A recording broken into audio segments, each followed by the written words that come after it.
दूसरा वचन है हव्य प्रदान पितृस्य कव्य प्रदान पूजयेथ।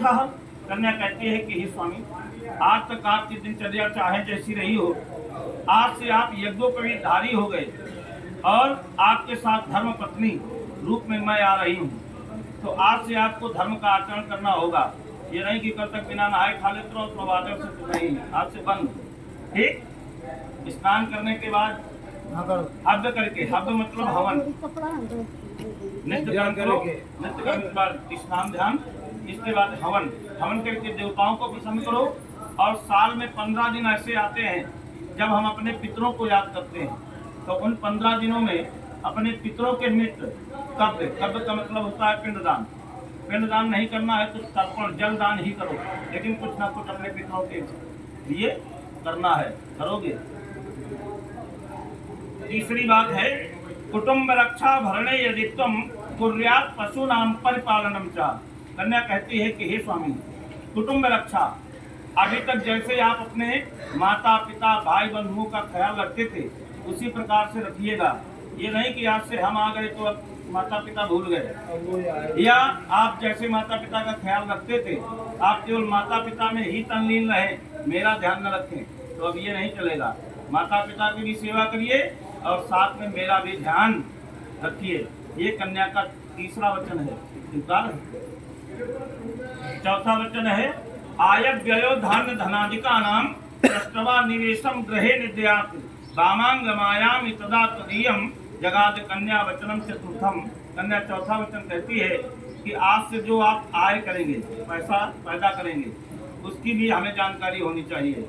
ये नहीं कि खूब पैदा किए और बड़े मस्त खर्चा किए और शाम के घर आप जलिया के आ गए, ये नहीं चलेगा। जो पैदा करोगे वो भी बताओगे, जो खर्च करोगे उसका भी हिसाब देना पड़ेगा, वो भी बताना पड़ेगा। आय व्ययो धन धनादिका नाम प्रष्टवा निवेशम। अगर हमसे कोई अपराध हो जाए, ये नहीं कि मतलब हम आपके साथ आए हैं तो हम केवल अपराध करते रहें या आपकी बात न सुने। यदि हमसे कोई अपराध हो जाए तो आप मुझे डांटे नहीं, एक बार समझावें, तो नहीं कि बस हल्ला मचाने वाला है, ऐसे नहीं, प्यार से समझाइएगा। समझाने से व्यक्ति समझता है, हल्ला मचाने से केवल विवाद बढ़ता है। ठीक, तो ये कन्या का चौथा वचन है, स्वीकार है। पांचवा वचन है देवालयानाम तड़ाग कूपम वापी विदद्या यदि पूजेथा वामांगमायामि तदा तदीयम जगाद कन्या वचनम च पंचमम।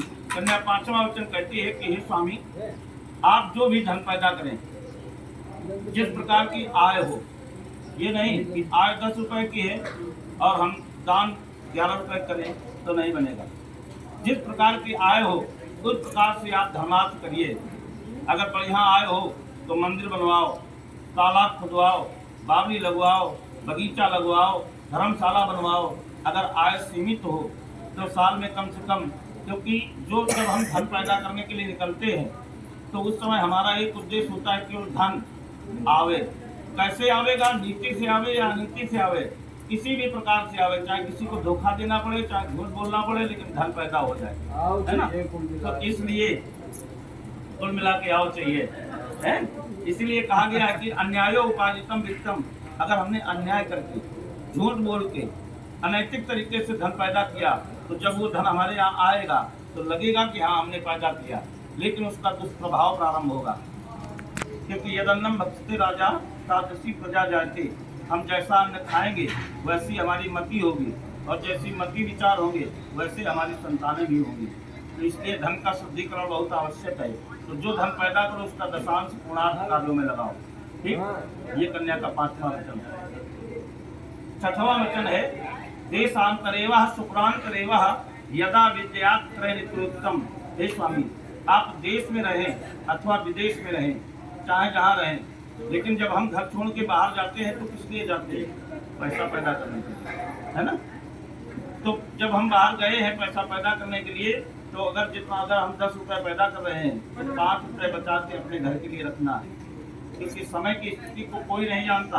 अभी 2 साल 4 साल पहले एक महामारी आई थी, कोरोना जिसको कहा जाता है, तो सब लोगों का पैसा रखा रह गया सारा काम खत्म है। ये पैसों से भरी रही लेकिन रोटी के लिए तरसती मर गई। तो ऐसी स्थिति के लिए भी हमको 1-2 रुपए बचा के रखना चाहिए कि कब असमय आ जाए। और आज से संतान मतलब परिवार वाले हो गए, 1-2 साल में संतान वाले भी हो जाओगे, तो असमय के लिए परमानेंट छोटा बच्चा घर में हो या पत्नी घर में हो तो कब आवश्यकता पड़ जाए, ये नहीं कि 500 रुपये की आवश्यकता बगल वाले खतरा रहे भैया 500 रुपये दे दो काल दे दो, तो ऐसा ना हो। हमेशा अपने घर में पैसा, हमेशा पैसा पेट का अच्छा होता है, जो अपने हाथ में है। पर हस्तगतम धनम किसी काम का नहीं, पुस्तक में लिखी विद्या किसी काम की नहीं।